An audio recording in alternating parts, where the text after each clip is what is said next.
STV3 Ghana and on DSTV channel 279. My name is Josh Quinn. Top of the stories are: concerns emerge over whether the Ghana Education Service's blanket ban on graduation celebration will effectively end display of wealth on school campuses. Kumasi Metropolitan Assembly KMA moves to enforce building code as floods continue to wreak havoc in the Ashanti region. Also coming up this afternoon, health facilities are experiencing increasing reports of ailments linked to floods, poor sanitation and contaminated water.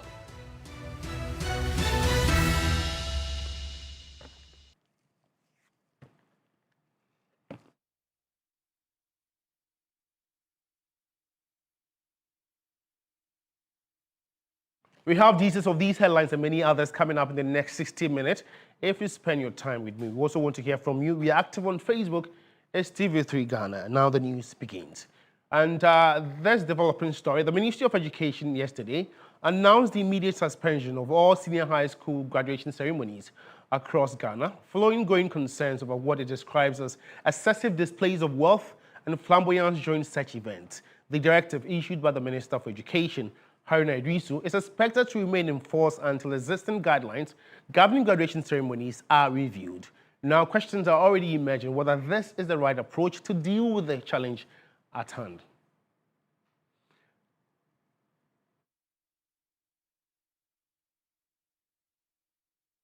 And now let's have a conversation on this very development. Let's engage the Executive Director of the Institute of Education Studies, IFES, Dr. Peter Anti, and then he joins us via Zoom. And Peter, what is your reaction to the Ghana Education Service's decision to ban flamboyant post-examination celebrations on school premises? Perfect decision, perfect timing.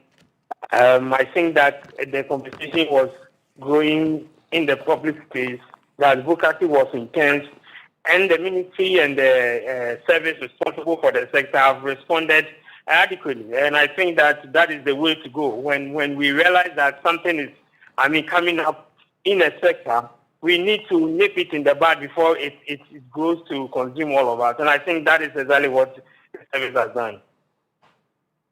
And do you believe the development warrants regulatory action? Yes, I think that if we have people who will go contrary to what the directive has been, the directive is, we need to use them as scapegoats. I believe in that. I think that for now, the students have finished their exams. We are not going to record any of such incidents. And that is why we need to use this period. The heads of the institutions should use this period to, sensitize and inform parents that the next final papers, these things should not be encouraged in their schools. They have almost 1 year to do the sensitization to ensure that they stamp the authority on this and make sure that this does not repeat in 2027. If they're not able to contain it, if they're not able to do that, and it repeats itself, I think that the service should take the bold decision and use that particular authority as a scapegoat. Okay, and Peter, the GES argues that these celebrations create an unhealthy environment in schools. From an educational perspective, what impact can such displays have on students? We can even get the impact aside. It's just not necessary. It's not necessary. The child has finished his exam. We all have to celebrate with him. But if you have something to give your award, you do it in your closet. You are taking the child home. What is this practice of bringing these things to the school compound for everybody to look on? Some would definitely have psychological effects because of that particular scenario. Some would have other thoughts running through their mind, and other things coming on. So I think that we should not even go further to look at impact. We should just let people understand that it is a no. You can't do this in an educational institution. You have a liberty to give your child anything that you want, but it should be done at a place which is conducive, not at a school environment for other kids to just watch on and to create some sort of psychological and sometimes even emotional effect on these innocent children as they grow up. Okay. Okay, so could these lavish celebrations deepen feelings of inequality among students whose families cannot afford such gifts? Hello, please, the question again, sorry. I mean, can this inequality affect some students whose parents cannot afford these gifts? Exactly, that is what I mean by emotional and psychological effect. Sure. It can, and it can also give some thought to others to find ways and means to get rich by all means. Okay, and it can also remind others who have lost their parents and they are still in school to go through some emotional torture. So it's just a no-no. It's just a no-no. You can gift your child any gift that you want. You can get him a private jet. We don't care. Just do it in your compound or at a place that is conducive for the two of you, but not on the school or educational institutions, especially at the pre-tertiary level. We don't do this. That is irresponsible behavior. You don't do this. Okay, and then on the perspective, from the perspective of some parents, some may argue that they have every right to celebrate their children's achievement. How should schools balance these parental rights? Thank you. Parental rights does not include you coming to an educational institution, especially at the pre-tertiary level, where students are now developing their personality to come and show off. That is not parental right. And that's why I said that nobody is against gifting your own child, anything that we all buy things for our children. But we are saying that don't do it in an educational institutional environment, especially at the tertiary level. That's what we are saying. So keep your right, take your car, take your private jet, take your bulldozers, go and gift it to your children in your own compound. Nobody will come and complain there. Gift it at a place where you think you are at liberty to do. Nobody can complain there, but we are saying that don't bring it to the school environment. That's all. Okay. Doc, thanks so much for your time. It's always a pleasure tapping into your expertise in this area of specialty. And Dr. Peter Partey-Anti is the Executive Director of the Institute of Education Studies, IFES. Away from issues relating to education, Deputy Ranking Member on the Defence and Interior Committee of Parliament, Kofi Amankwa-Manu, has said every Ghanaian must be worried about the additional money the contractor on the Afari Military Hospital project is quoting to enable it complete remaining works. The former Deputy Defense Minister believes an amount of over $80 million being requested by the contractor is suspicious. He told William Evans Inkum this very submission. The calculation is very simple. This contract was supposed to be, or it is a turnkey project, and we all know what turnkey means. And the initial contract sum was 180 million, which money was a loan. It's been paid. And then the contractor, the President Kufuor actually went for this thing. So we should have started in 2008. It didn't materialize. But when the NDC assumed office in 2009, they changed the location from Sofoline in Ashanti region to Tamale in the northern region. Subsequently moved it from Tamale to Accra and then back to Ashanti region, Afari, to its present location, Afari. There was a gap of 6 years. So the contractor then came for additional funding of 36 million. But, the experts sat down and then came to a conclusion that no, there is the need, yes, to give him an additional funding, but it was not 36 million as he was claiming. And so government agreed to pay 19.3 million from the government of Ghana, GOG. That also has been paid. This is a turnkey project. And then going forward, because of COVID and all that, he came back with an additional claim of 6 million. Again, that figure was reduced to 3 million, which 2.5 out of the 3 has been paid. So technically, looking at it, what we owe on paper is $500,000. This is just simple calculation. And so it is surprising that out of nowhere, he comes to say that he needs, we owe him 7 million and then an additional $78 million to enable him to go back to site. This is something really we do not understand. And for a project that is at 98%, and then the contractor is demanding this money, is something every well-meaning Ghanaian must be worried about. It is something every well-meaning Ghanaian must begin to ask questions. What we are saying is that we do not. And now the mayor of Kumasi says the Metropolitan Assembly will not hesitate to demolish structures obstructing waterways as part of efforts to reduce flooding in that city. Richard Akwesi-Ofori-Agyeman says while such actions may be difficult, they are necessary to protect lives and property. His comments come after heavy rains triggered flooding in parts of the metropolis over the past few days. Our correspondent Ibrahim Abubakar has more on this story. The recent rains that swept through parts of Kumasi left some communities battling floods, reviving concerns about the city's perennial drainage challenges. Although some areas experienced flooding, authorities say the impact has been less severe compared to previous years. Officials attribute the improvement to extensive desilting and dredging exercises undertaken ahead of the rainy season. However, communities including Ohim and Oti Kuwait continue to face flood risk due to poor drainage infrastructure and widespread encroachment of waterways.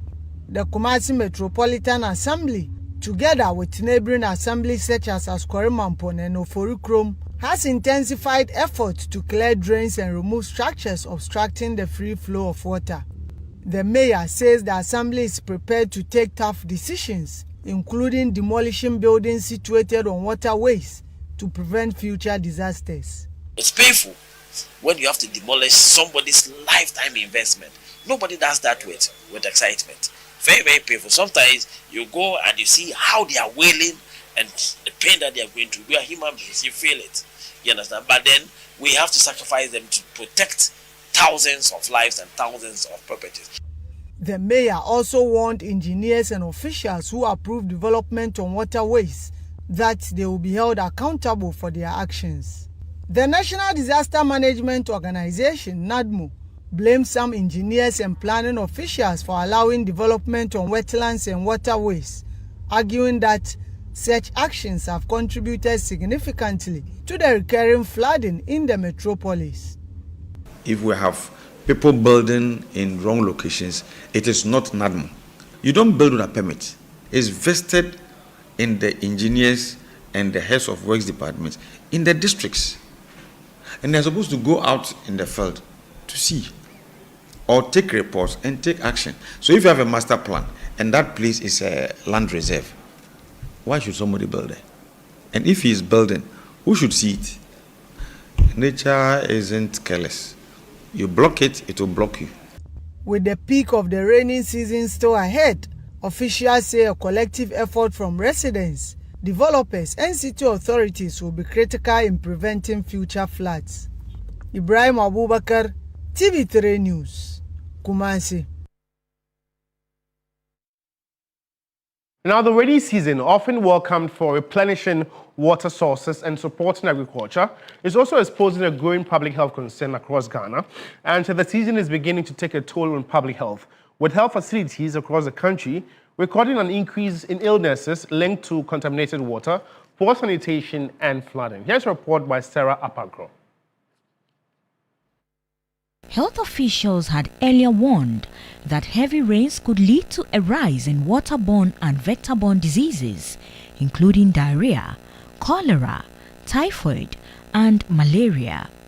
While no major outbreaks have been confirmed yet, clinicians say the pattern of cases being reported is a cause for concern. A visit to the Shayo Sudoko District Hospital in Dodowa revealed a busy outpatient department, with healthcare workers reporting a growing number of patients presenting with symptoms associated with the raining season.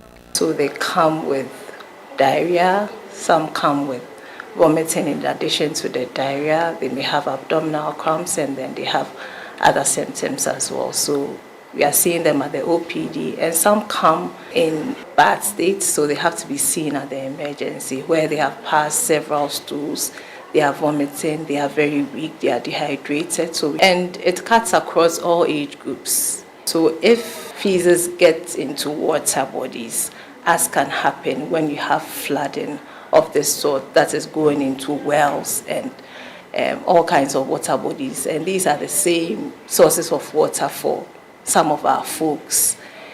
Then you have the organisms being transmitted when you take in these water. According to health professionals, flooding often contaminates water sources and disrupts sanitation systems, creating conditions for the spread of disease. These diarrheal illnesses are usually preventable.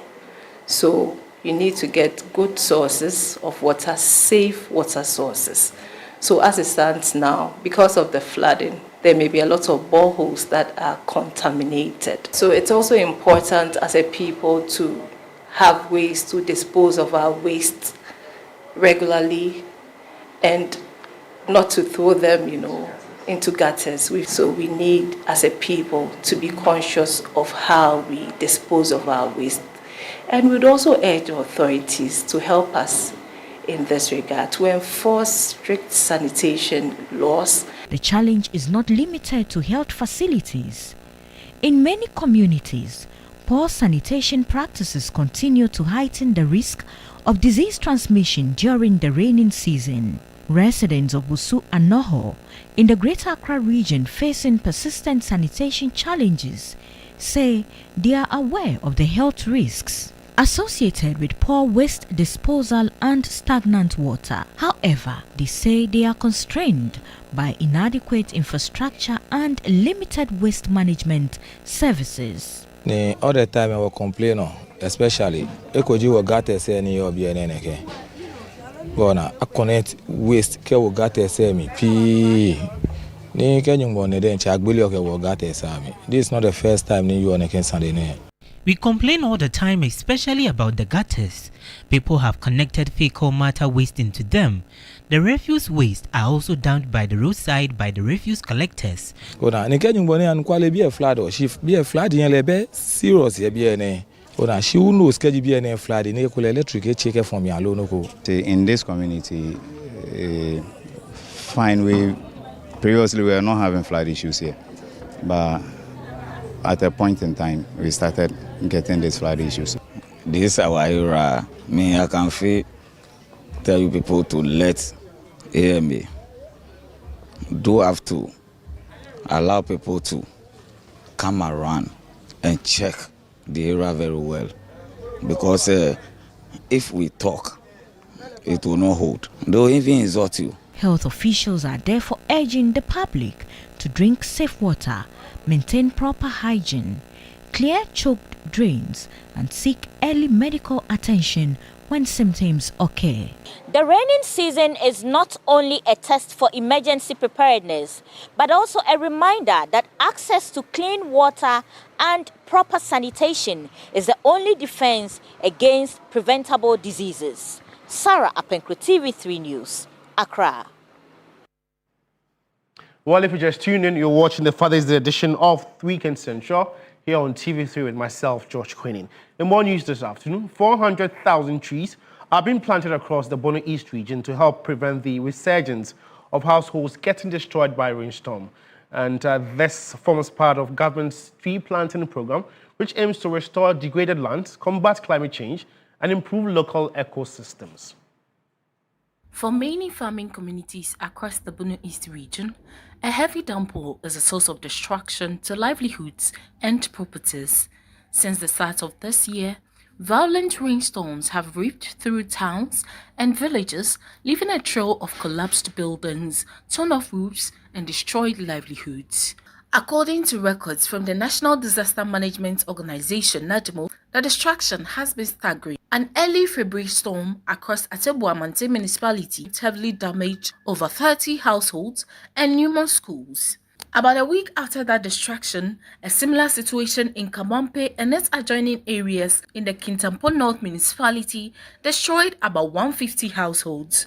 Just a week later, a March rainstorm in the farming community of Mframa destroyed roughly 700 households, bringing the total number of houses heavily damaged in the region from January to date to a little over 800 homes. While emergency relief is equally as important, the natural grain protection cannot be overlooked.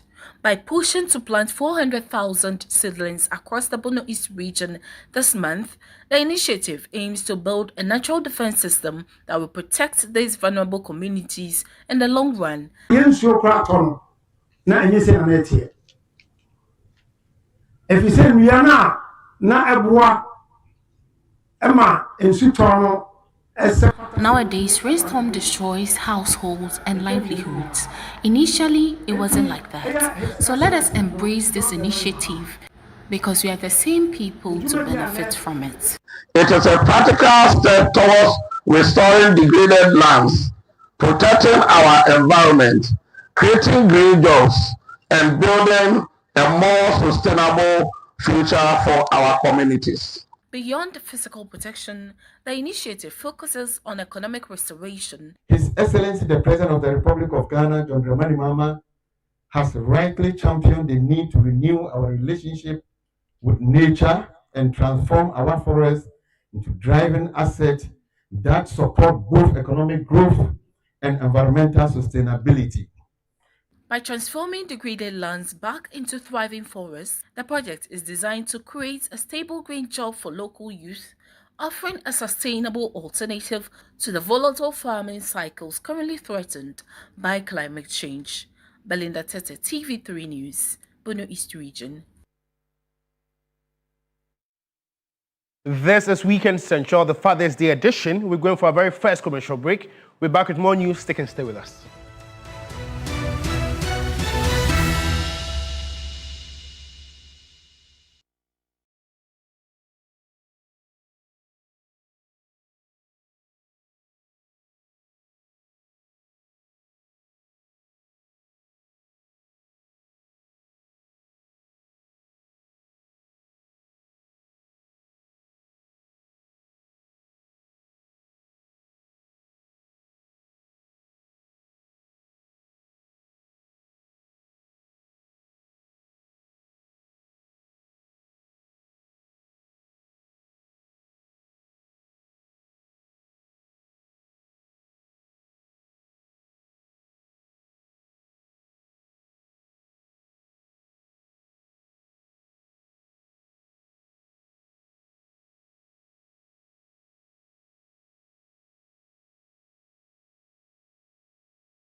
Back from the break, and now altercations between firefighters and civilians over quick response to fire incident and operational efficiency has dominated headlines for many weeks. But what really goes into firefighting and what misconceptions about the job may be fueling this mistrust?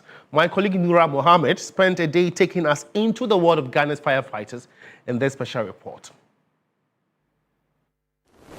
Fire, water, earth, air. For centuries, these four elements have shaped our world, and standing at the intersection of all four are the men and women of the Ghana National Fire Service. Firefighters are often amongst the first people called when disaster strikes.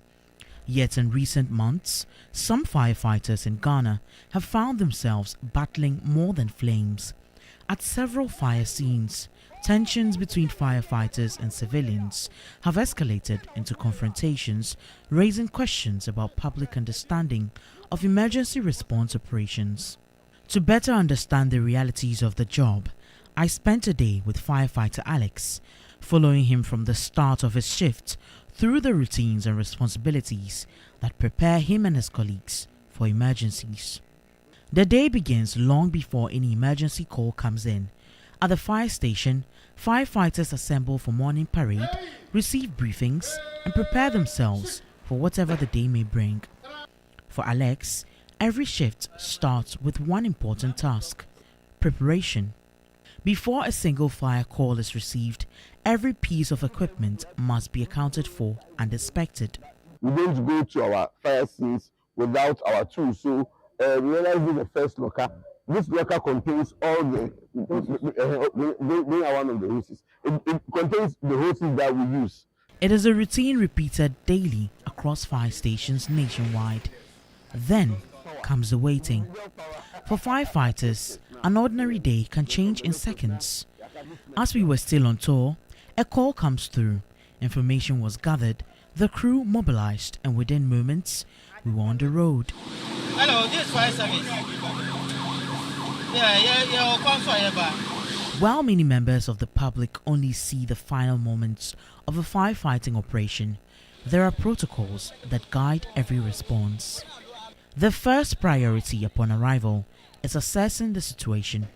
Firefighters determine the source of the fire, identify potential risks, establish safety zones, and evaluate whether anyone remains trapped. Only then does the firefighting operation begin. So when we get to the scene, we do an assessment. So per the assessment that we do, we look at the strengths, the weaknesses, and the challenges that we'll be confronting at the fire scene. Firstly, we would ask if there's someone trapped in there. If there's someone trapped in there, our priority is to make sure that we're able to bring the person out safely. If there's no one trapped in there, the next thing is be able to know what is on fire or how the fire started. We don't just get to a fire scene and start pouring water on the fire. Mind you, water cannot quench every fire. There are some fires that would require the foam concentrate. There are some fires that would require ECG coming to the area to cut power supply to the area before we're able to start tackling the fire. Just as firefighters follow protocols, civilians also have responsibilities during emergencies. During the fire emergency, the affected person wants you, the emergency responder, to be able to help him or her within the shortest possible of time. And therefore, they are not ready to listen to you, especially when you are waiting, when you say you are waiting for ECG to isolate power. We also want the general public to also support us, one, by adhering to the various safety messages that we give, and then also make it a priority to safeguard your own life. Safety is a personal thing. At the scene, some eyewitnesses interacted with Alex and his team, thanking them for their swift response, but also making some complaints.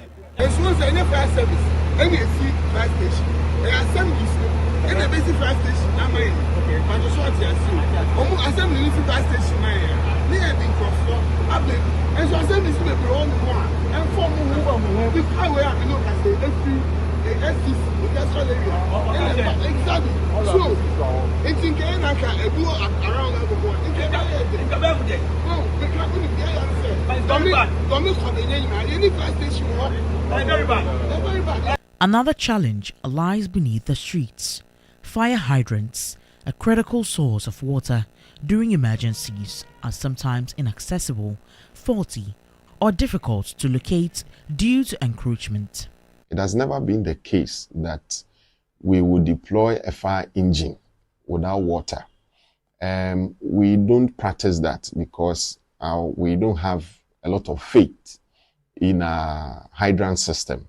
Elsewhere, there are fire engines. If you go to North America or Europe, most of their fire engines do attend fires without water because they have robust functional fire hydrants, and therefore they go empty, connect their hoses to their pump, and they fight the fire directly from the hydrant point.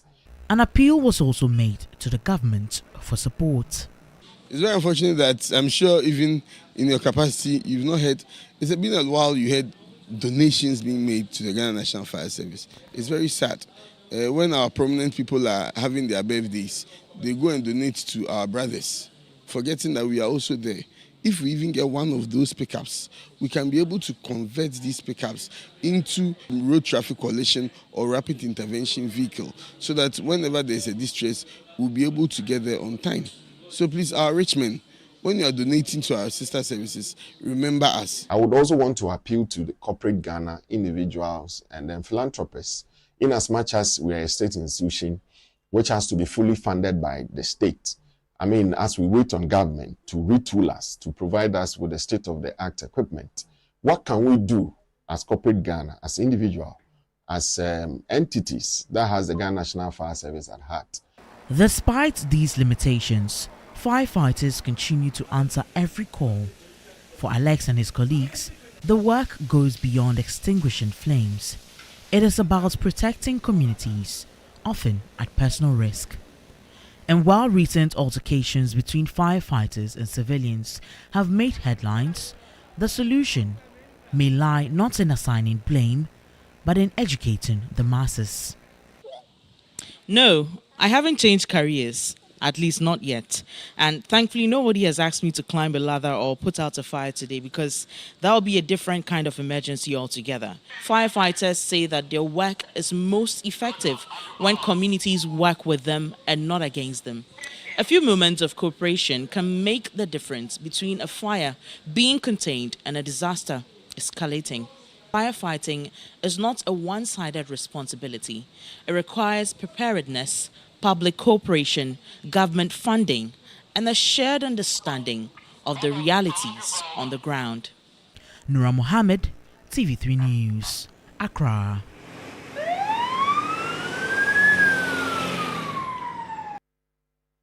Indeed, duty beyond flames, and kudos to all our gallant firefighters for doing a no-man's job. In the face of the growing challenges that confront Ghana's cocoa production in the traditional cocoa-growing regions, the Volta and OT regions are being positioned to become the new frontiers to shore up the country's output. Stakeholders in the two regions are calling for public-private sector partnerships to ensure sustainable production that will not only increase productivity, but also provide jobs. More in this following report. Ghana's cocoa production in the last few years has seen a significant decline, with national output dropping from 1 million metric tons to as low as 531,000 tons in the 2023-2024 season, before moving upwards to an estimated 700,000 tons. Despite this marginal increase, concerns have risen, with a downturn attributed to a combination of climate change, pests and disease, and most especially the rampant galamsey menace in the cocoa-growing regions. In light of this, stakeholders are advocating for a shift to places like the Volta and OT regions to shore up the country's production.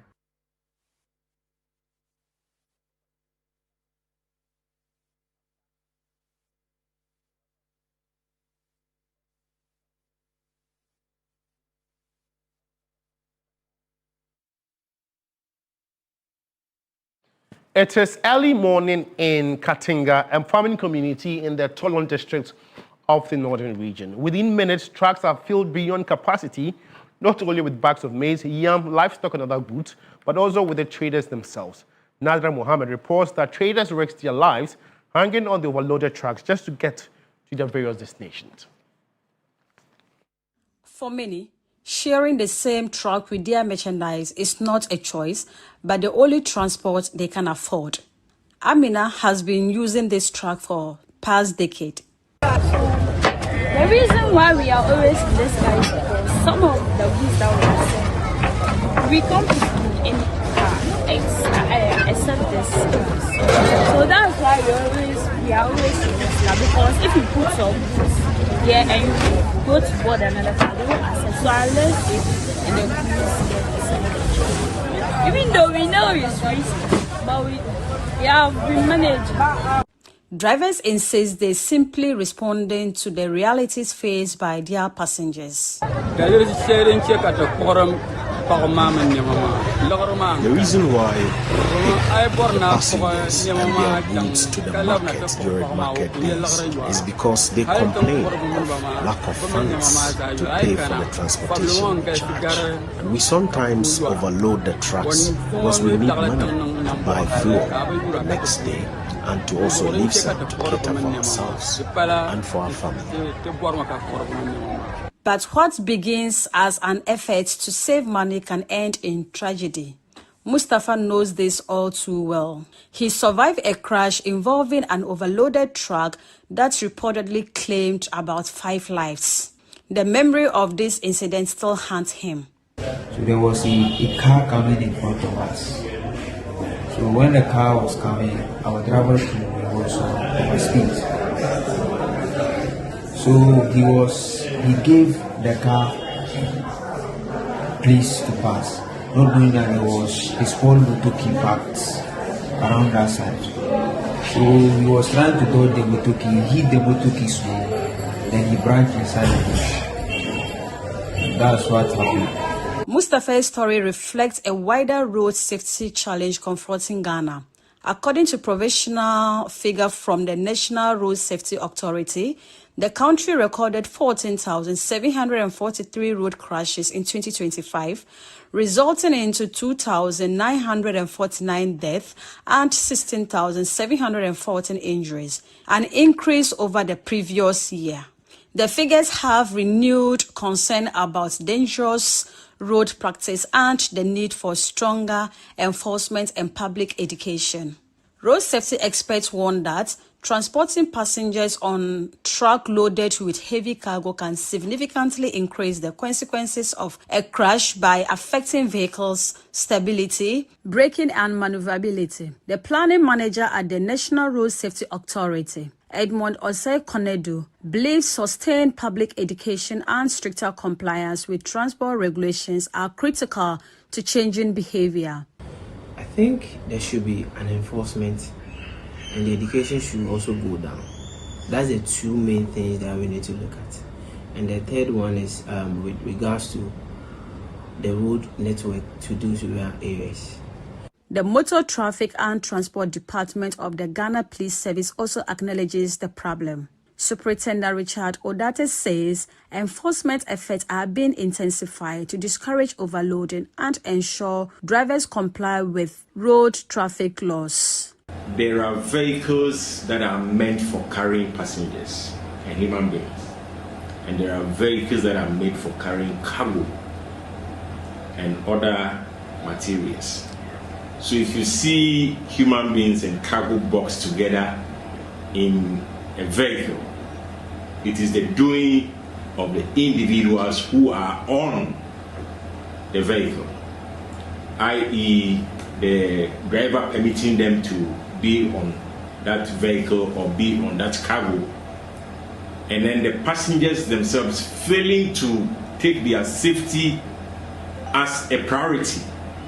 Yet in Katiga and many other communities, the economic realities remain difficult to ignore. As the truck pull away from the market, traders climb aboard alongside sacks of produce and livestock, hoping to reach their destination safely. For many, it is a calculated risk taken in pursuit of a livelihood. Until affordable transport options become more accessible and safety rules are consistently observed, overloaded trucks may continue to carry not just goods to market, but lives balanced on the edge of danger. Nadra Mohammed, TV3 News, Katinga. Would like to hear from you. Let's know of what you make of stories that I've aired so far. We are active on Facebook as TV3 Ghana. Hopefully read your comments and share them to the rest of the world. In more news this afternoon, we are receiving reports regarding some chaotic scenes at the Christo Asafo Mission Church. A ceremony organized to install a replacement for the deceased leader, Apostle Kojo Safo, is said to have turned violent. Gunshots were heard outside the venue with a vehicle riddled with gunshots. It's unclear at this stage whether anyone was injured in the process. The church has, however, posted on its Facebook page indicating that the installation of a successor has been concluded. It is worth noting that 2 members of the church on Friday filed a legal action at the High Court seeking to hold the coronation ceremony. They contend Apostle Safo supervised an amendment to the church's constitution to provide for his successor, contrary to way and manner the church was conducting it. It's a story we are following closely, and we will be bringing you updates in our subsequent bulletins. Well, our man on the grounds is Noble Crosby Annan, and he joins us for more updates. Noble, good afternoon. Thanks for your time. And what is the situational report there? We are told that there was supposed to be a coronation ceremony. How true is that? Can you brief us shortly? Crosby, can you hear me? Can you hear me? I can hear you loud and clear. And I'm saying, give us a situational report there. And what more can you tell us? What I can report, George, is that if you come to the Akofena Palace, which is around the Kwabinya Musuku area, around the Chelsea Lodge area, this is a residence that one of the children of the late Apostle Kojo Safo lives in. It's one of the houses. What is happening here is that I can count about 3 police pickup vehicles, and they are stationed at the various entry points of this residence, this large property. A few minutes ago, we saw some other people from various areas in the country. Some of them were speaking Fanti, and some were indicating that they had traveled from the central region to be part of a certain event here at the Akofena Palace. Beyond the people who were clad in black who had come to witness this event here at the Akofena Palace, we see some other bystanders as well. That was a few minutes ago, some minutes ago. It was a literal charge. There were some crowds gathered here, pockets of people gathered and having conversations amongst themselves. In my engagement with the police officers here, the leader of the team is telling me that they heard of a disturbance here, and the team quickly mobilized to come. But as we speak, calm has been restored. I understand no arrests have been made. I should also say that the police team here is maybe being some economical with the information they are providing, but the police officers are still stationed here. 4 vehicles I can count as I speak to you, pickup vehicles. In the next moment or so, some of the vehicles may leave because the situation has been brought under control, according to the leader of the police team here. This is a residence that has its own security arrangement. There are security personnel also here protecting the property itself, but this is, if you like, reinforcement, because ordinarily you wouldn't see these police pickup vehicles stationed at the entry point of the Akofena Palace property. Okay. And Crosby, and then we understand that it was a coronation ceremony. Did the attack actually cut short the event, or it actually concluded? Unfortunately, George, I will not be able to confirm whether it was truncated or it was concluded. But what I can say is that for the people who had come to witness the ceremony, it looked as though it came to an end, although there were some distractions here and there. But they are telling me that the program they came for came to an end, and they left, not abruptly, they left after the successful completion of why they had come. Although for a few moments, for some moments in the program, there were some disturbances, like the police is putting it. But were there any casualties with these gunshots on these vehicles? Were the casualties recorded? I have not seen that. But if you go onto social media, you see pictures and videos of the vehicle and videos of the former member of parliament for the area, who seems to be injured from something people are attributing to what has happened here, George. Thank you so much, Noble Crosby, and he'll bring us more updates tonight on News Street. Noble Crosby, Annan is our man on the grounds, actually monitoring this very developments. If you just tune in, we are receiving reports regarding some chaotic scenes at the Christos Affirmation Church. A ceremony organized to install a replacement for the deceased leader, Apostle Kojo Safo, is said to have turned violent. Gunshots were heard outside the venue with a vehicle riddled with gunshots. It's unclear at this stage whether anyone was injured in the process. The church has, however, posted on its Facebook page indicating that the installation of a successor has been concluded. It is worth noting that 2 members of the church on Friday filed a legal action at the High Court seeking to halt the coronation ceremony. They contend Apostle Safo supervised an amendment to the church's constitution to provide for his successor, contrary to way and manner the church was conducting it. It's a story we are following closely. I'll bring you updates in our subsequent bulletins. While you're still watching Weekend Central here on TV3, we're going for a quick commercial break. We're back with more news. Stick and stay with us.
Welcome back from the break. Before we part company, at 15, Hannah's childhood was cut short when she was forced into marriage and later became a teenage mother, putting her education on the brink of collapse. But against the pain of rejection, stigma and mockery, she fought her way back into the classroom and has now completed senior high school, carrying with her a story of resilience, courage, and hope. Stanley Niebler was in Nabdam in the Upper East region to follow up on Hannah's journey from a forced marriage survivor to a young graduate and reports. In 2023, I met then 15-year-old Hannah at the Gundok Junior High School in the Nabdam district, a teenager whose life had taken a difficult turn far beyond her age. Hannah was in Form 3, but while her colleagues were preparing for the future, she was battling a reality she never chose, a forced marriage arranged by her own parents. Her parents had accepted 6 bottles of locally brewed gin, cola, 6 guinea fowls and 300 cedis as bride price from a man who was more than 3 times the age of Hannah as a husband. The man was already married with children, but divorced his wife for Hannah, a union that raised concerns under Ghana's laws on child marriage. When I first encountered Hannah, she was back in school, but still living under the same roof with the man she was forced to marry. Ironically, she attends the same school with his children. I was given for marriage at a young age. My daughter is equally young, and I don't want her to bring home teenage pregnancy. That is why I supported the move to marry her off. The parent confirmed that actually she got married, but he told the husband that he shouldn't allow her to stop schooling. We spoke to the parent that what he did is unfair because it's not 2 things to worry about. How can a girl be schooling while being in the husband's house? Child marriage remains a challenge in some communities in this part of the Nabdam district, and Hannah is one of the many young girls whose childhoods have been interrupted. For Hannah, the marriage brought no happiness. She wanted to leave, but her parents were unwilling to take her back. During my interaction with Hannah at the school, I noticed changes in her body that she had not paid attention to. I suspected she could be pregnant.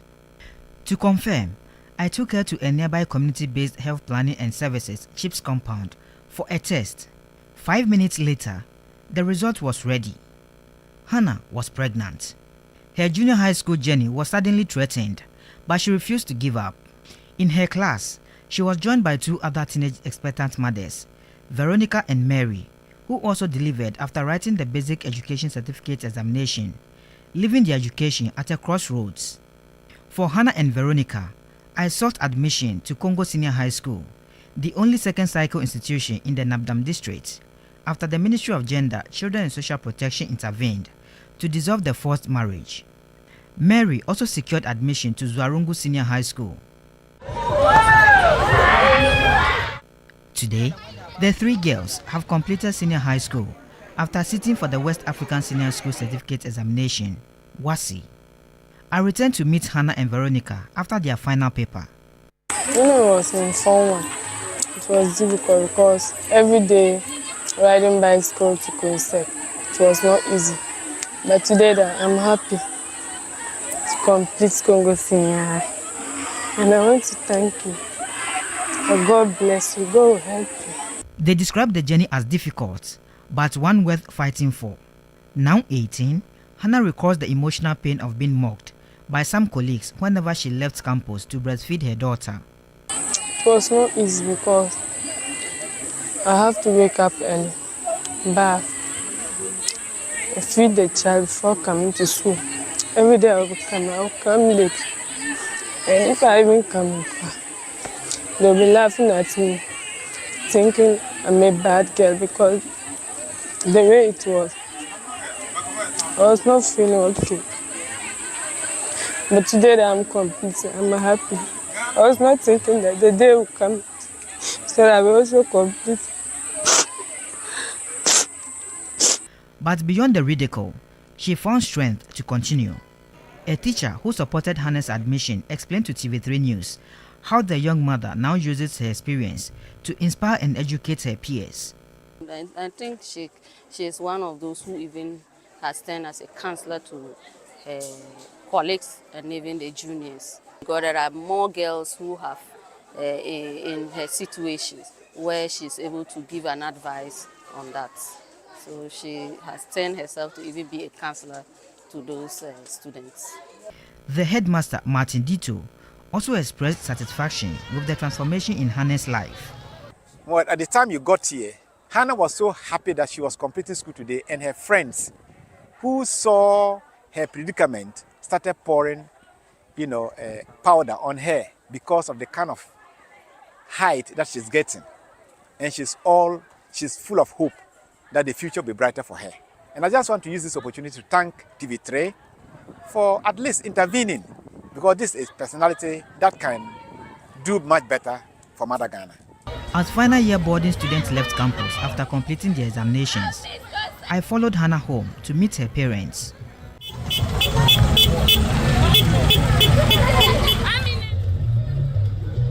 There was a moment of joy as Hannah's mother welcomed her home, proud to see her daughter free from marriage that once threatened her future. Hannah has become the first daughter in her family to complete senior high school. Her mother dropped out in class 2. She admits she has learnt her lessons and promises none of her daughters will be forced into early marriage. I say me just school P2 and my baby. Now me ban me na me adom se me pese ko me na ko school sa. Said ye must say Jimmy ma be mani. Babo madin. Me bra ina me bra no. Omo mo ka kire ni na. Yankopon ti. Na me ba itim ko school. Say be fe. For Hannah, the battle is not over. While she celebrates her education, she faces another challenge. The father of her child has refused to take responsibility after losing the relationship with the teenage mother. But Hannah holds on to one belief that her past will not define her future. Hannah's story may not be the first, but it reflects the courage, resilience and determination of young girls who continue to defy the odds in pursuit of a better future. Stanley Niblew, TV3 News, Nabdam, Upper East Region.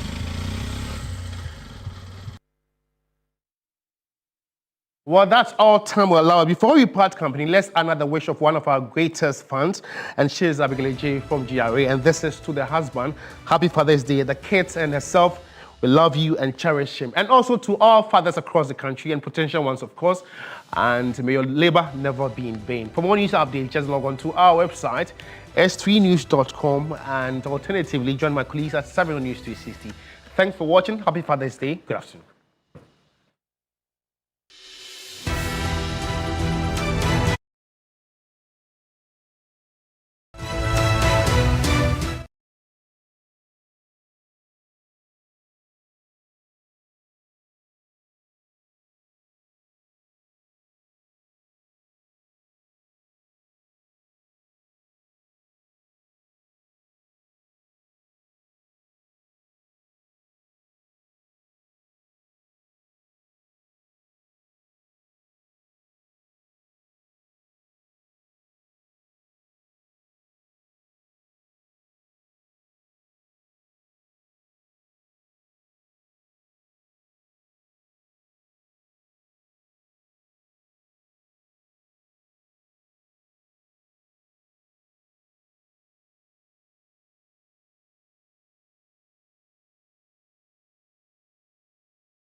Portia, you're so beautiful.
move goods and communities to access essential healthcare and other social services.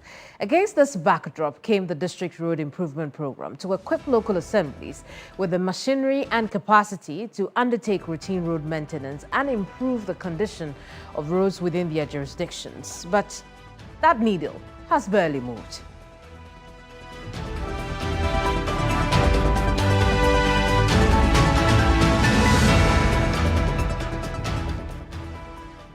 I am Kemeni Amano, and this is Hot Issues. In today's edition, we examine why many communities are still saddled with poor roads despite the scale of investment in machinery. My guest is longer-serving DRIP coordinator, Nii Lante Vanderpoy.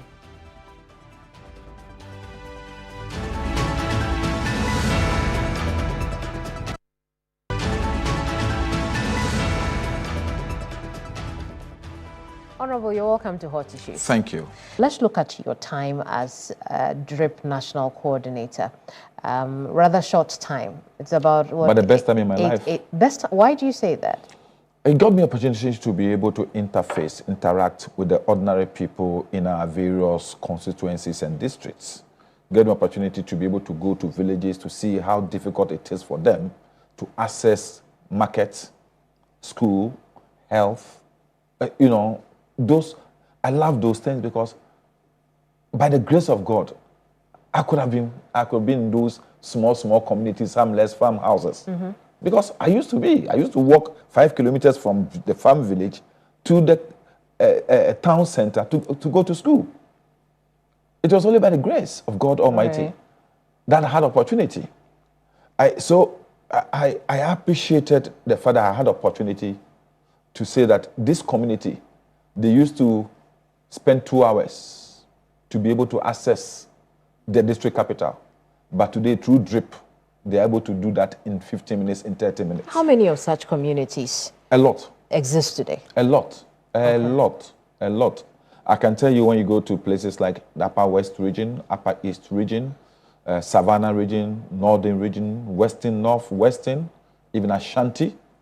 I just come back from Ashanti. A week ago, I was in Ashanti region, and I went to some of the districts, and it was an experience because, but for the work that the MMDCs and the DRIP coordinators are doing, many of the people will never have up. I went to a place where the people have virtually given opportunity to DRIP and the district assembly to cut down their cocoa trees, their orange trees, and create access for them. Because they used to go through 2 other districts before they could access their own district capital. Before they could have health care. You understand? So today, they are ready. And the assembly has opened up. It's almost 15.6 kilometers from their hamlet to town. And the joy. They were feeding the workers, the operators of the equipment. They themselves had contributed money for the assembly to buy diesel to do the work for them. Right. It means that their life is dependent on that road infrastructure, even though it is not tarred. So how many kilometers of road were paved, repaired, or constructed over the time that you were National DRIP coordinator? Wow, that is a lot. In fact, as at March, when we did our last appraisal through DRIP, we've done almost 11,400 kilometers. I see. Of reshaping. Yes, of roads across the country. Across the country? Yes. Across all 261 districts? Yes, and I can tell you the topmost region for now is Ashanti region. It's Ashanti region. Ashanti, and then Upper West, Upper East, Bono East, Western, Central, Volta. Let me say the region that has not done too well is my own region, Greater Accra. You and I are our region. Yes, but let's look at why some regions got more attention than others. Why is that the case? You see, we have some little problem as far as funding is concerned. Okay. The assemblies have been dependent solely on their own IGFs. And then sometimes the magnanimity of the people the understanding is also very key. When the people in the region, and I'm saying Ashanti because the regional minister has spurred on this intentional attitude of contributing to the work that Assembly is doing. He's been very intentional about it. He's solicited. You mean the Ashanti region? Yes, Ashanti region. He solicited the concern of the chiefs and the people are ready to say that I know the Assembly hasn't got money to do this road. We are contributing. We are buying diesel for the Assembly. We are buying the gravel for the Assembly. For the Assembly can open it up for us. So that is also one of the issues. And two, the consciousness of the fact that we are government, the president's representatives in a very, very hostile political environment. So people are gauging constantly our performance. So we need to up our performance so that it will make our party attractive to the people who hitherto did not vote for us. So that consciousness is there. The intention to make the NDC much more attractive in the Ashanti region has been the key driver of the effort of the regional minister, the regional coordinators, and the district coordinators of DRIP and the MMDCs to make sure that the region works hard. So in the national capital, where you have just told us that, look, it would appear that the DRIP officers at the assemblies, haven't done a lot of work as compared to the other 5 or 6 regions you mentioned. Who do we blame for that? National DRIP or the assemblies? In fact, you can't blame anyone. Why so? The reason being that these equipments are driven by fuel, diesel, lubricants, and the rest. Managing them is also about funding because you need to service them. You need to change parts, you need to repair, you need to replace. So if you don't have the money, it becomes difficult. It's been difficult because most of the assemblies virtually depend on the common fund. Okay. Because their IGF is nothing to write home about. And the common fund comes with a guideline. And the guidelines does not include money for roads. So they are handicapped. So anytime they are able to mobilize a little from their IGF, then they do the little they can. Right. You understand? The IGF is not enough for them to get up and say, we are doing all our roads. So anytime they get a little from the IGF, they do. 2, Greater Accra, let me say this. In some of the regions I mentioned, the members of parliament have taken it upon themselves because they know that retaining their seats is also dependent on delivery on the roads because they have more rural roads and that's where their votes are. So if you go to some places, such as the Upper West, and all, the MPs have taken over and they are totally funding the DRIP activities. And MPs in Greater Accra are not doing so? I'm not saying that, but their effort cannot be compared to what is happening in other regions. Okay. You understand? Because here, it's like the presence of the highways, urban roads, and the rest places some sort of, let me say, an obstacle or hurdle on the way and in the path of the assemblies. The assemblies go in, and then they say, no, this one is urban roads. It is not one of the roads for DRIP. Because DRIP mainly takes care of feeder roads, roads that are not tarred and all those things. But not mostly the urban road. But I have come out to tell them that, look, whether you like it or not, every road passes through a particular jurisdiction. So if you're the representative of the president, and there is this is it manhole or I don't know how to call it on your road, even though the road is a highway, if you sit down and look at it, saying that this is highway project, and then there's an accident, you will be responsible. So you have the equipment. If it is gravel, it is bitumen you need to patch that hole, do that until the Ministry of Roads and Highways or Urban Roads awards the road on contract. And that's what they've been doing. Let me give you, for example, I am aware that the MP for Botiano English Amanfrom, for example, Felix Akwete, has spent hundreds of thousands of cedis to manage the roads in his. He has terrible roads. Even at Tamils Highway, the one between Old Barrier up to Botiano, it's terrible. So many, most of the roads in his constituency are untarred. And he has a problem. Almost every week, he was on the Barrier, Aplaku, Botiano road. As soon as it rains, it goes bad. They have scraped the road so much, the drip machine has worked on the road so much that now they can't do it anymore, unless there is a new surface. So such a situation, you can't blame the MP. You can't also blame the Assembly because the Assembly do not have the money.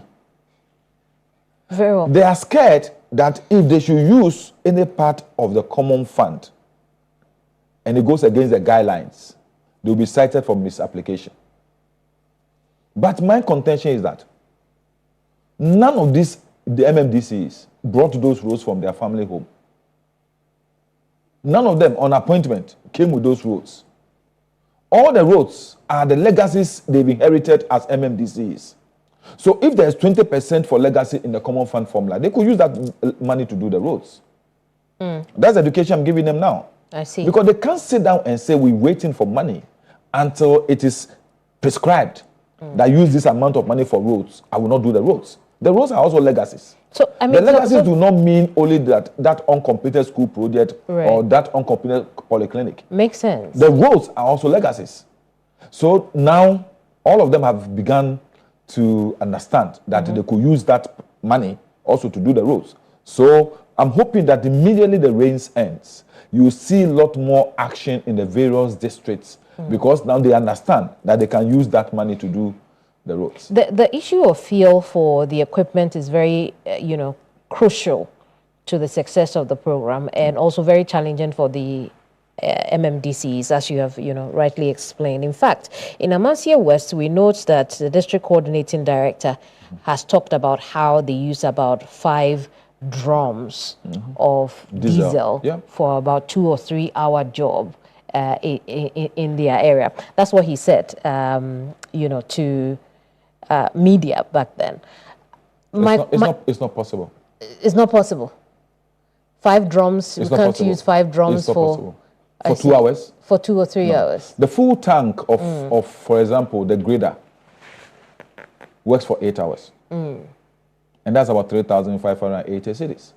I see. And that is just about the drum. Right. So it couldn't have been that, because then it gives, the impression. Not on one equipment. Not on one equipment. Maybe they have about 4 equipment work, because if you're doing a road work today, an emergency road work, they will need a grader. They will need the roller. They will need the water bowser, and they will need the tipper truck. Right. They may even need the backhoe. So if you have all these 5 equipment, then it's possible you could use 2 drums. I see. But 2 drums could work for about 6 to 8 hours. Right. So the point I'm making with that is it's not only whether or not we have the money. It's also seen as a very expensive venture for the assembly. Yeah, that's why they are incapable. Can we still talk about DRIP as a successful program when we didn't make plans for the most crucial element needed to move the machines? There was a plan. Initially, when it started under the previous regime, every assembly was given 500,000 cedis for a quarter in terms of operations and management administration. Unfortunately, when we came in, the accountability for that money was really horrible. What does that mean? What it meant is that because it was close to elections, some MMDCs were parliamentary candidates. So they did not allow the assembly to have access to the money. They managed the money themselves. So accounting it becomes difficult. A lot of the time also, some of these monies were given directly to the parliamentary candidates of the then government. Instead of the monies going through the accounting system of the assembly. So if you go to some of the assemblies, that 500,000 did not reflect exhaustively in their accounting process. You get it? So the Minister of Finance was reluctant to give out more money when the accounting of the previous one has not been properly done. And I agreed with him. Subsequently, we're thinking that all those accounting procedures will be cleared out. Unfortunately, it didn't happen. We are still talking. Why didn't it happen? It didn't happen because the Public Accounts Committee was going through the Assembly's accounts, and you had a place where somebody paid 500,000 cedis for 1 day diesel. Even if you have a fleet of planes, you won't pay that. You won't use that amount of money for a day. So accounting has become a problem. Up to today, I don't think all the assemblies have accounted for the 500,000 cedis which were given as far back as 2024. I see. So now, government decides that 80 to 85% of the total disbursement of the common fund should go directly to the assemblies. You understand? First, it was disbursed from our office, the National Secretariat, to the assemblies, to the district assemblies common fund. This time, for the purpose of field. Yes. Okay. And now the Minister of Finance say all the money should go to the assemblies. So it is expected that the assemblies will now take money from their own to handle DRIP. Unfortunately, those disbursements came with the guidelines. And the guidelines did not specify roads. So the MMDCs and the finance officers are reluctant to release money for those. Yes, because they felt that they may be cited for misapplication. Right. Until we decided that, look, we need to be robust about this. We can't sit down and allow these equipment to be there. And the roads are also legacies. No, but it means that the NDC didn't solve a problem. We have solved it. You tried to end one problem, but instead of resolving it properly, you created another challenge because now we can't buy fuel. The challenge here is that people need to have an understanding that the roads are also part of the legacies they took over as an assembly. And so they can use part of the fund for legacy to handle the roads. This was not clear enough to them previously. But now we've gone around the country, we've educated them. And that's why some people don't have a problem. They're just using their drip equipment to do the work they have to do. The rains is what is making us have a little bit of, let me say, a stop. So we are using this time to go around and make sure that they are servicing the equipment.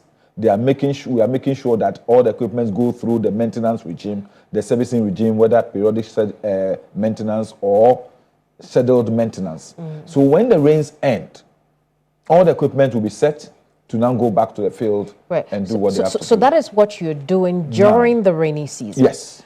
My question to DRIP is, what did DRIP do to prepare for the rainy season? A lot was done. A lot of the roads. The past month, I was in Upper West, from Upper West to Volta region, from Volta to Western to Ashanti, Ashanti to Ahafo. And I can say without doubt, it's been great work. Immense work has been done. I am so happy about what I saw, because it's not just going to the district. Go there, you get a brief, and then you go to the field itself to see for yourself the roads that have been done. You inspect the equipment, and you check whether they've been maintained well, and you caution them and educate them on how to manage their maintenance policy well. What was that preparation for? And I'm asking because there are still quite a bit of immotorable roads. A lot. Because of the rains. A lot. So when you say that a lot was done in preparation for the rainy season, what exactly did we achieve? But the roads we have, definitely once it is done, because they are not bitumen surface, because they are not asphalted, when it rains, it will have effect on it again. That is why it is improvement. Every time it rains, we go in and improve. But now the equipment cannot work on the rain. So you wait, let the rain cease. When the rains have ceased, then you can see the enormity of the problem you have. Then you can now profile the roads properly and know what sort of work you need to do to improve them, reshape them for the communities to enjoy that. But for now, you can't do enough. The ones we are seeing, most of the problems we are also seeing are in the urban centers. I see. Roads that have been eroded by the rain because the road was not properly done and the rest. But couldn't we have assigned drip machinery to prepare these communities for the rains? They can.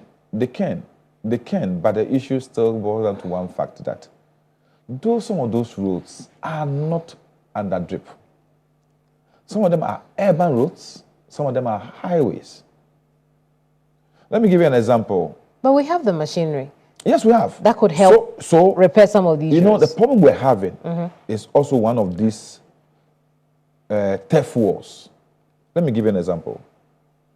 Between Laura and Hamley, they call it N21. Serious potholes are generated on the road.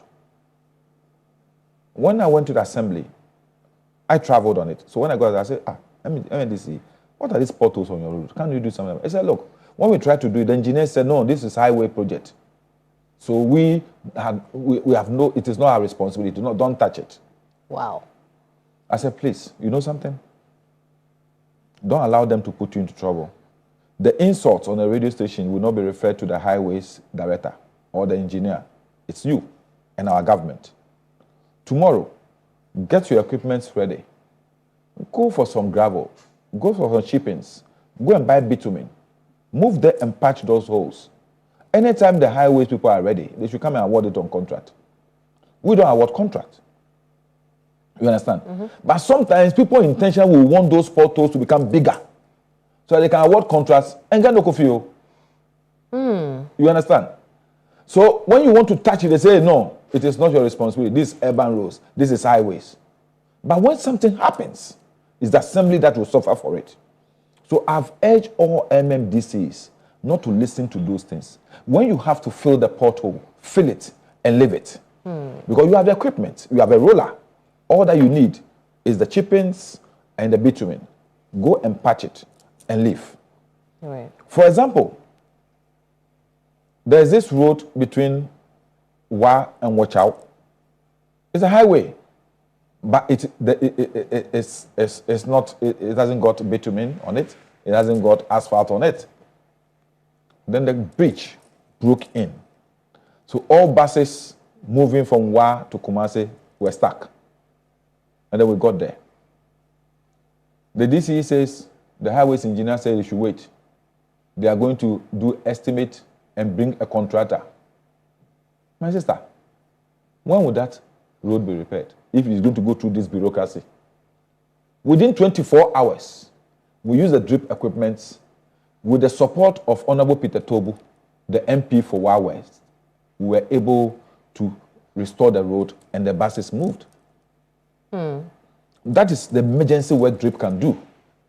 So sometimes it's also about the turf war. The turf war. I want us to take a break. When we come back, let's look a bit more about this turf war, how to resolve it. And then we would also narrow down on the audit work you did when you traveled around the country to look at what the state, the bank of equipment we have are now, and how we could use it to support development at the local government level. It's hot issues. We'll be right back.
So government is doing big push. All the big push roads passes through a particular district. And I'm sure if we are really going by a local governance administrative system, all these contractors who are working may have sought permits from the district assemblies. So the district assemblies may have gotten some revenue from the work the contractors are doing. Citing their work at their places also has contributed to the economic activities of the district. So they must be responsible for those roads when they are finished. So you don't wait. As soon as a pothole comes up on a road, whether it's a highway or not, the assembly must be conscious of it, and the assembly must immediately move into it and do some remedial measure to resolve the problem on the post so that it doesn't expand. Because once it becomes bigger, then it's going to have a toll on government revenue. It's going to affect us economically. But once it starts, and within a short time the assembly moves in and patch it, it will reduce government expenditure. We'll have more economic benefit in the investment the state has made in DRIP. So the equipment cannot be there, and assuming, for example, around this time when it's raining and we cannot do any work on the feeder roads, and there is a problem on, let's say, the road between Tema Community 2 and 1, the main road, maybe the Arbor Road, there's a problem there. The assembly cannot sit down and wait and say because this one is urban road or because this one is a highway. No, the assembly should immediately go in and patch that to reduce the cost on government, which will be as a result of you sitting down and allowing that portal to become bigger, and it will cause government to now award it on contract for work to be done on it. So once we become conscious of our responsibilities, the assembly goes beyond every other responsibility. Whether it is highway or it is urban roads or it is this, it is a responsibility of the assembly to maintain that road. I see. Could this be the reason, accusations of contracts being awarded for roads that DRIP should be fixing, or indeed you have come across examples of DRIP roads being awarded to private firms? I would say there's nothing like DRIP roads. Every road is a road in a particular district. That is the principle I want to espouse first. And then I will say this. Those contracts which are being awarded, I believe that if those monies, the cost of those contracts, those monies have been given to the assemblies, they will do more and better than the contracts that are awarded. I see. So were there really cases where road construction that DRIP machinery could have worked on because were given to private firms? What are the equipment that a private contractor have that DRIP do not have? You understand? So, for example, my district, Gas South, and then the road between Barrier, the Tamils Highway, is awarded to a contractor. Maybe about 4 million or 5 million cedis. Let's give that 5 million cedis to the assembly. I'm sure the assembly will do a better job than the contractor. Because you know why? It is their road. They will be keen on the job they deliver. You understand? And then they will be responsible for the road. But the contractor comes, does his work, takes his money, and he goes away. Whatever happens next is not his business. But the assembly, because they are going to construct that road, will be responsible. They will do it well. Because if they don't do it well, the people will have the responsibility to ask them questions. So they will do it well, and they will maintain that road better. That's my belief.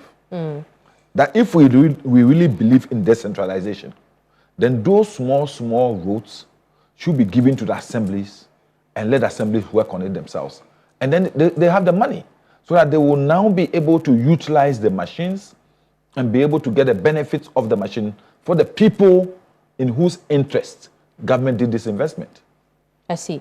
Back in February, you had the cause to, out of frustration, to talk to MMDCEs who were not using their DRIP machinery for the work that they do. In fact, you had called for sanctions for such behavior. Is it the case that fear may not be the only reason certain communities in some districts have poor roads? It is not only a fuel. The administrative cost is also there. They have to pay the coordinators. They have to pay the operators of the equipment. As we talk today, we've recruited operators. They needed to be trained and also certified. But we'll not be able to do so because of lack of funds. And so the assemblies are hiring services of qualified operators. But I think that is too much of economic risk. Because if you hire somebody, you may not be responsible for the actions of the person and the attitude of the person, because you may not even know the person's attitude in the first place. But when the person is your own staff, your own trained operator, then you can demand certain responsibilities from the person. And the person also knows that I'm working for the assembly. At the end of the month, I will get my salary. If I misbehave, the assembly will sack me. And then two, economically, if the estimate we have done, you'll be using more money, you'll be paying more for hiring than if you employ these people yourself. Let's say you are doing a road, you have all your 6 equipments on the road.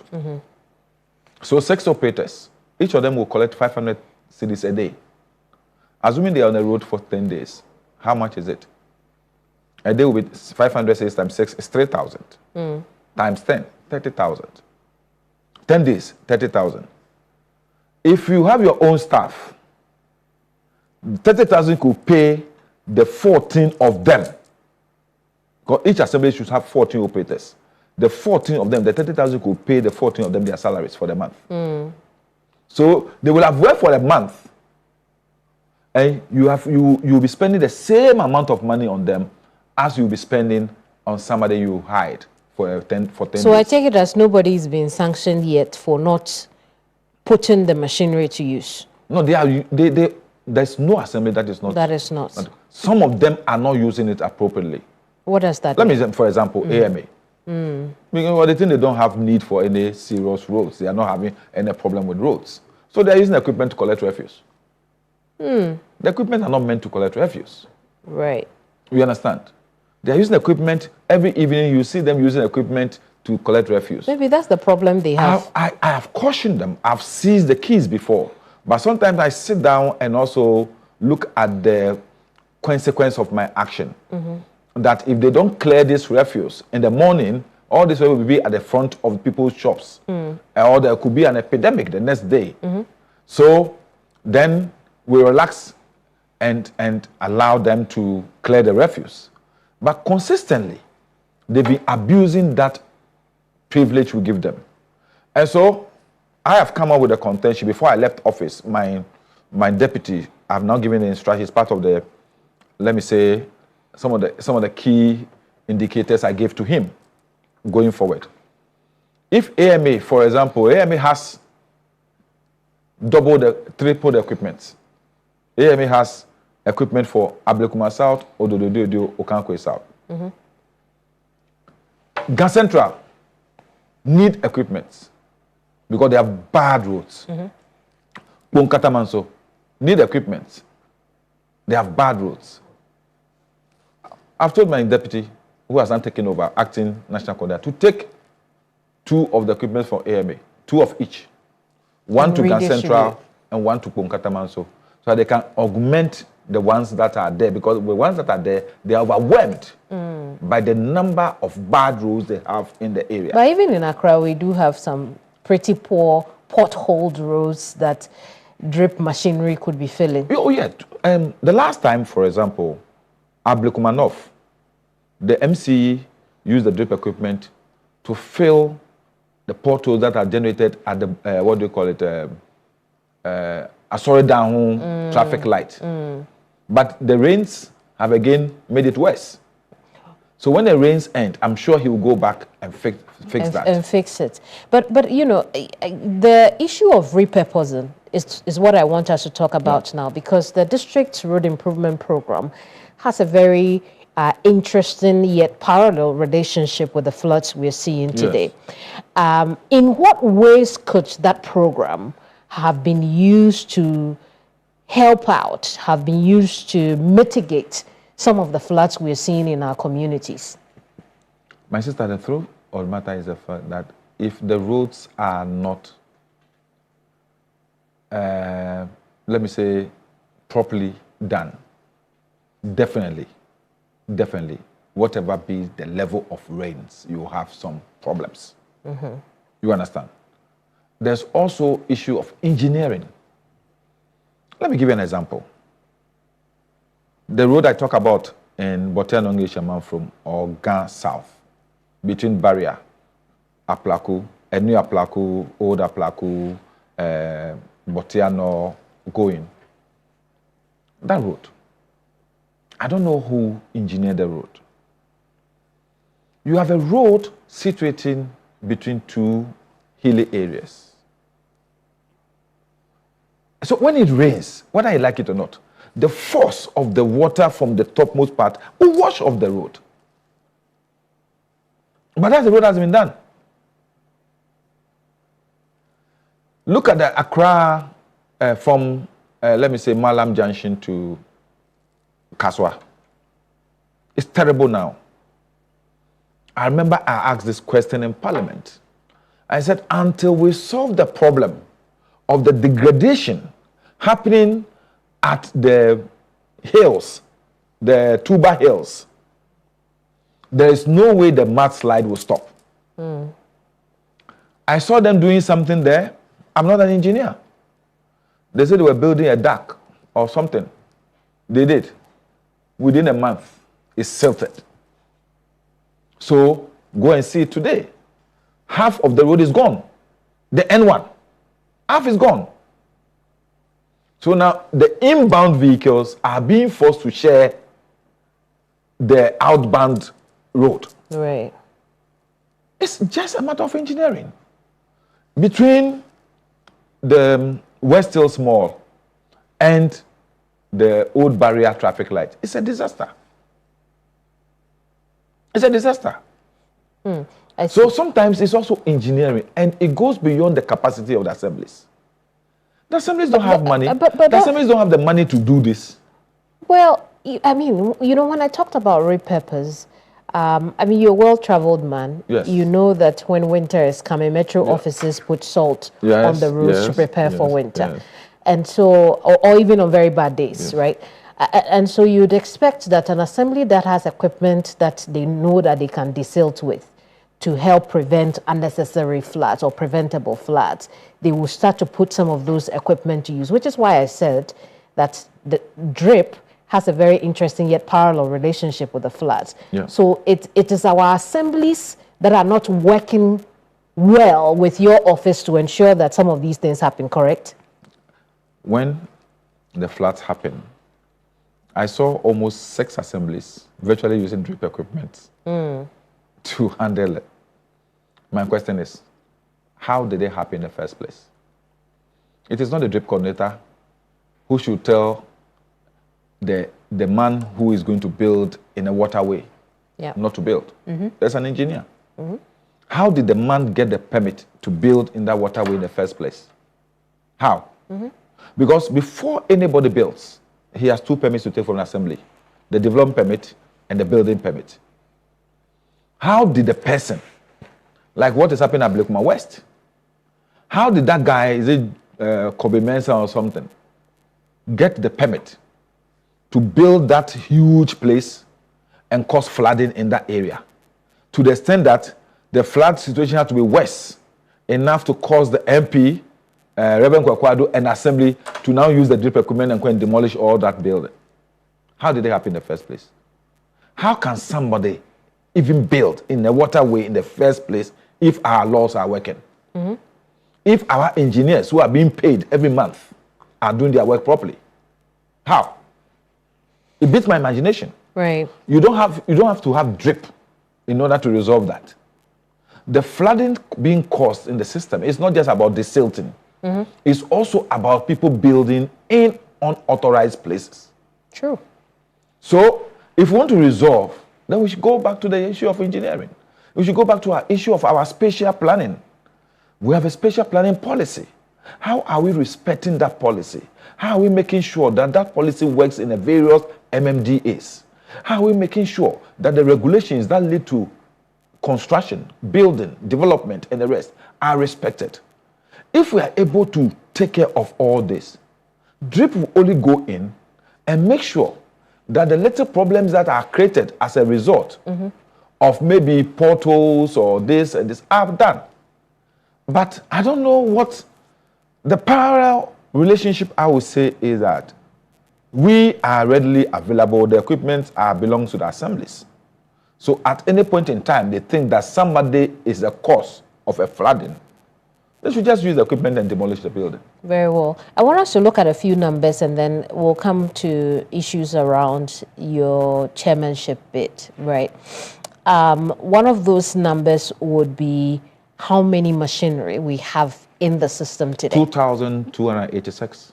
Across all the 261 Yes. districts. I see. That's a lot of machinery. A lot. And we expect that they would have been put to work So, and no poor roads My sister, anywhere. it's not easy for me because when the program started, there was a sort of tracking system which was developed.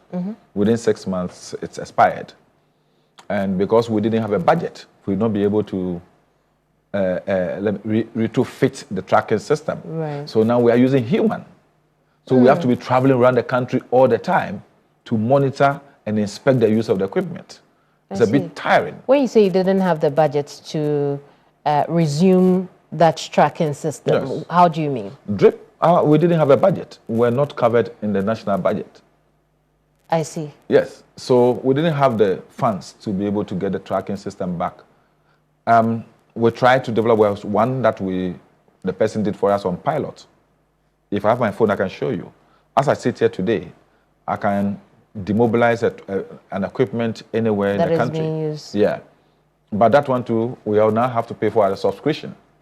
And so, because we have been paid a subscription, the person has also But withheld the services. how have you been managing the secretariat if you didn't have a budget? Through the magnanimity of the District Assembly's Common Fund. Letters given to us for administrative purposes. Sitting here, I've used my own vehicle for 1.5 years. You mean DRIP is being run on charity at this time? Yes, that's what I would say. The District Assembly's The benevolence of the assemblies. district, yes. I see. Were you ever told why no allocation was made to your office? You know, it's all because of the way the structure was put up in the beginning. And so now we have really been able to develop a much more robust administrative structure. We have a national secretariat, we have regional coordinators, and we have district coordinators. Apart from them, we have every district. But We have a what number of was wrong with the 2024 structure? There was no really any structure because it was sudden.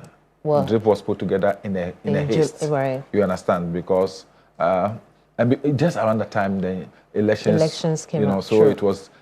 I took over from somebody who was a national coordinator, but he himself told me he never stepped in that office for more than twice. So that was a situation where we're having. And because it was a political season, people were not carefully selected to even be coordinators. Party apparatchiks took over the machines and they were running it the way. So we came to meet some problems. We've been able to rectify, resolve some of these problems. And we have a very strong administrative structure now, which has been integrated beautifully into the local governance system. The regional ministers are themselves chairmen of the regional roads management committees. All MMDCs are chairmen of the district roads management committees. We have a district road management committee in every district, made up of 7 people. The DCE, the coordinating director, the engineer, the finance officer, the district DRIP coordinator, a representative of traditional authorities, and the security head of the district. These people profile the roads, cost them, make sure the assembly approves them, and then now they look at how to raise the money to be able to handle those roads. So how were you financing the over 5,000 staff that you had? They've not been paid. Including you? No, the National Secretary, were taken off by DRIP, by District Assembly's Common Fund. Okay. But then up to today is let me say, the benevolence of the assemblies. that they give something to our district coordinators. And then the regional ministers and the regional coordinating councils also take care of the regional coordinators. But the operators, the assemblies virtually are now hiring them. And we are not too happy with that, but we are constrained. We need the money to train the people, certify them, and then give them to the assemblies. I see. This is very shocking to me to hear that, you know. That's the truth. That's the reality. For such an important office. That's the reality. Anyway, we'll see how it plays out, you know, over the next 2 or 3 years. I can assure you, His Excellency the President, after our year report, after the review, has become very distant. So a few of our seniors were put together to look at how we can remodel it. And there's a series of meetings between me, the Minister of Finance, and the Minister of Roads and Highways, and we've come to some conclusions. So in the next few weeks or so, I'm sure my people will be happy. Maybe then my people will be happy in my absence. In your absence. Yes, Or maybe they'll be enjoying. I've fought enough for them. I'm going to fight more for them. But I was just going to say that perhaps we don't need DRIP then. Looking at the structure that you have DRIP built. is the most important. But the assemblies can take over DRIP. Or you don't trust? No. You see, the coordination is a problem. Okay. The coordination is a problem. And then 2, the management of the equipment is so key. And you need a secretariat that will manage, that will make sure that the assemblies are responding to their maintenance schedules. They are maintaining equipment, they are servicing them. If you don't do that, even this one, sometimes we have to go there and whip people to do the right thing. I don't know whether you saw the video where I was asking somebody whether he's bathed in the morning. Because you use an equipment. But what has that to do with the work that he's doing? You are operating an equipment. You go work with it. You come back to pack it. 3 weeks, you haven't washed it. And you can get up in the morning and wash yourself and come to the office. And sit in the equipment is your office. That equipment is your office. So you bath, dress up, and come and sit in the dirty equipment. No. Maintenance. Maintenance is important. You understand? You go to a place, they haven't serviced the equipment, and they want to use it. No. 3, the most important, and the reason why the National Secretary is so important, but for the vigilance of the National Secretariat, I can tell you, a lot of the equipment will have been abused. You resigned as national coordinator for DRIP to chase your dreams of becoming the chairperson of the NDC. Why? There comes a time in the life of man when you have to do a reflection of where you've come from. And in the course of that reflection, you must analyze critically people, institutions, families that have been a blessing unto you. And then you see what can you do in turn in order to return that blessing. The NDC as a party has done great for me. As a young boy, I got myself immersed in the fury of the revolution. And I contributed my best as a student throughout the revolution until I finished university. And when the time came for the NDC to be formed, we were then in a family called the Eagle Club. So the Eagle Club metamorphosed into the Eagle Party, and then the issue of NDC came up. I was one of the few people who received some of the blushes that critically needed to be done in order to get the NDC formed, because there was so much opposition. We thought the movement, the Eagle Club movement, was what was going to restore the confidence the people had in the revolution as we transcend into democracy. So it wasn't easy for us to have the amalgamation of the Eagle Club into the NDC. It was quite a fight. And so I will call myself a foundation member of the NDC. Since then, I've committed myself, I've been loyal, I've worked hard for the party, and the party has blessed me with so many opportunities. I count myself privileged and lucky that through the party, I have encountered as someone who has held public office before in this country. Out of the millions of Ghanaians, I had the opportunity to manage a whole presidential candidate and become his director of affairs, a director of operations when he became president. I'm talking of Professor Mills. And then also, John Mahama became president. He willingly made me a deputy minister for trade and industry, and then for local government, and then minister for youth and sports. Today, just as we mentioned, I was privileged, I was fortunate that by the gracious mercies of God, I was made the national coordinator for the District Rules Improvement Program. Right. A very wonderful program, a very wonderful program. To me, it's the best program government can really articulate if we want to realize our dreams of opening this country up to our unfortunate, vulnerable people who are in the rural areas. So I count myself lucky.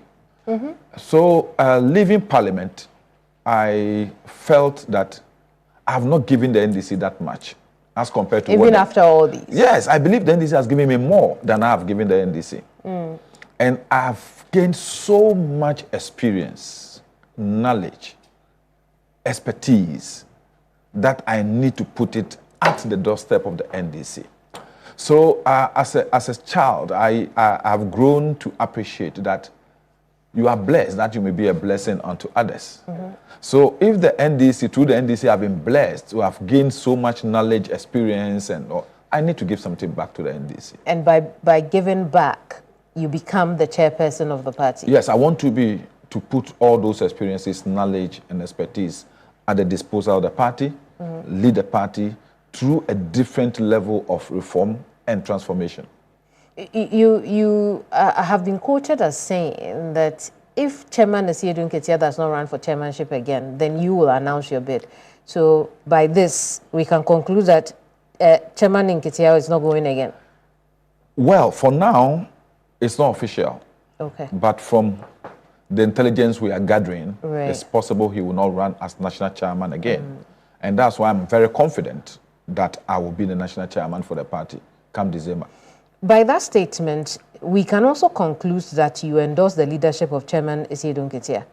Yes, you know. he's been my leader, he's been my senior brother for a long time. Right. In fact, we started the process together in Sunyani. I was then with the Students' Front, and they were our leaders. Asiedu Nketia, Yabuatin Jan, Anania J, the late Kojo Mahama Adam, Nyamiche Mafo, all those people were our leaders, our seniors. And I don't see myself competing with my senior brother and comrade if he decided to contest as a chairman once again. Right. Oh, so if he decides to stay on, I wouldn't contest him. You don't say. It's a fact. I'm a very principled person. I've said it. That if he decides to contest once again as a national chairman, I will go for another position. And this makes it more instructive because now you have resigned your position as DRIP national coordinator. If tomorrow we wake up and General Mosquito says, look, I'm going again, I'll go for another position. You'll go for another position. Yes. I see. Now, I'll come back to that point of being a principled man.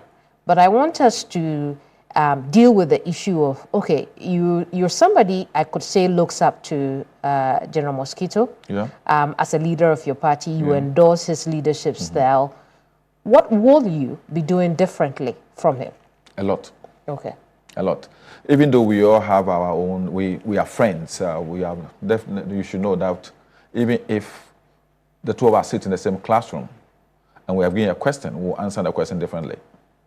So his style definitely will be different from mine. Okay. But it will not vary too much. All right. But some styles will end up achieving certain results within a short time or a short period, and others will also do that within a medium term and some long term. I'm looking at building this party. It is something that I got from the experience the opportunity the party gave me.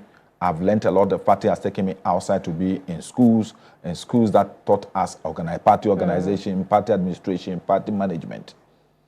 And I'm looking at building a very resilient NDC that will be the obvious choice from any youth of Ghana. a resilient NDC that will be able to stand on its own, whether in power or in opposition. That is what I'm looking at. I want to build a party where the grassroots of the party will be much more, let me say, participants in the decision-making process of the party. There has been situations where national executives have taken decisions. Yes, it is their mandate to take decisions. But I'm looking at major policy decisions that go to affect the grassroots of the party. They must have an input. How do they do that? As a grassroots party, feedback is very important. But then I want to go beyond feedback. I want a situation whereby minutes of even party constituency meetings will be reported to regions, from the region to national, so that if national want to take a policy, that policy decision will go down to the constituencies. Let the constituencies decide on them. How do they feel about this policy?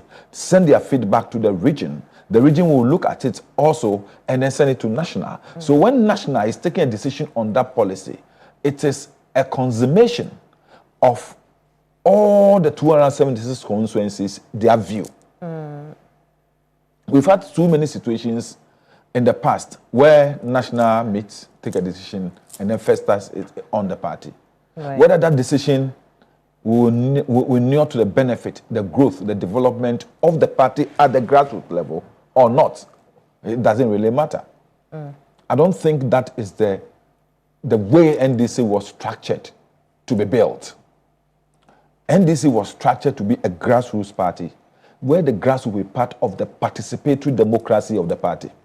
Very well. It is not only at Congress where people will have the opportunity to express their view. At least every quarter, we must know what the party grassroots are saying. And we can only do that from setting up a system, a very robust system, that will always be depending on reports. And then people analyzing the reports and taking out the most generic things among the reports, and it becoming the main policy drive of the party. Thank you for talking to us. It's always a pleasure. Neil Lante Vanderpoel is an aspiring chairman for the NDC. He's also former national DRIP coordinator. We've just been looking at his time as coordinator of this national program, and then also his intention to be the chairperson for the governing NDC. I am Kemini Amana. I'll see you same time next week. Bye-bye.